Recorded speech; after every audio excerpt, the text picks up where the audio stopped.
I am making this video as a response to my previous St. Martin video, because there's plenty of comments on that video like it's a blatant copy of the Tudor, and the fact that you would not be happy with the St. Martin watch because of it not being an original Tudor. So I wanted to make a small commentary on what I think about homages. One thing I want to mention before I'm laying out my thoughts: you are entitled to your opinions, but they can be discussed. So we have these two St. Martin watches. One is based off a Tudor's design and the other one is based off a Rolex Explorer's design.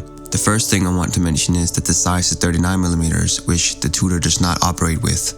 Tudor has a 36, 39 and 41mm, and they never really used a deep black dial with gold accents, or at least not without a rotating bezel. The newest 36mm that the Tudor has released has an anthracite dial with gold accents. The overall hands and case are fairly similar, but the color and size is not the same. So this is two aspects where it differs, so it's pretty cool they're not just making a one-to-one rendition of the Tudor. The St. Martin Explorer differentiates itself a bit more clearer. The original Rolex Explorer usually have a size of 36mm or 39mm, but this one is 37mm. The dial color of the St. Martin is matte black and not deep black. The overall watch has a modern and industrial design, but instead of using the indices from the new Rolex Explorer, they have used the indices and dial design from the Rolex Explorer 1016. But instead of printing the indices, they have actually applied it, which is a differentiating factor as well. I think a blatant copy within watches is defined by making a one-to-one rendition of the watch.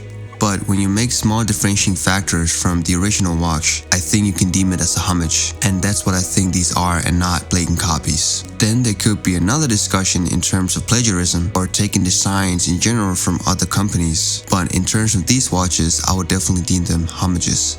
Somebody wrote that you will never be happy if it's not an original Tudor. So this segment is called Poor Man's Rolex.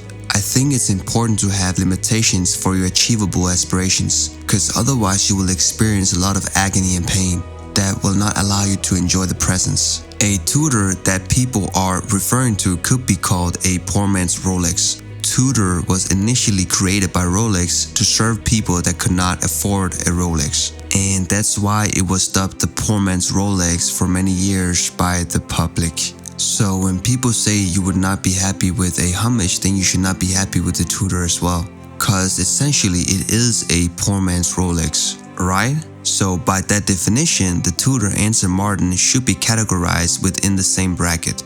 And because you have a poor man's Rolex, you end up getting a Rolex. So the Rolex watch you bought was probably an entry-level model which is not gonna leave you satisfied, so you end up getting a Daytona. And then the highest echelon of watches, which is probably Patek. So you can see the pattern here.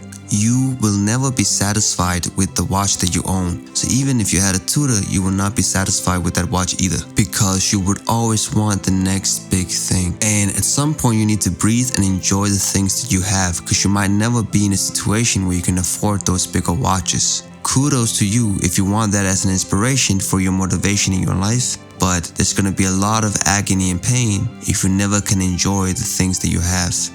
I am not comparing a St. Martin and Tudor in terms of quality, but the point is, if the design is great and the craftsmanship is decent, you should be happy with your watch because it's within your achievable limitations. And that goes for life in general. So even though the St. Martin Explorer and the St. Martin Snowflake has design cues from Rolex and Tudor, even though they're not original designs, I can still enjoy them because of their aesthetics and the value they represent. Especially the St. Martin Snowflake, which is more in line with my achievable limitations. These are my thoughts, but I would love to hear your comments and thoughts regarding this subject matter. Thank you.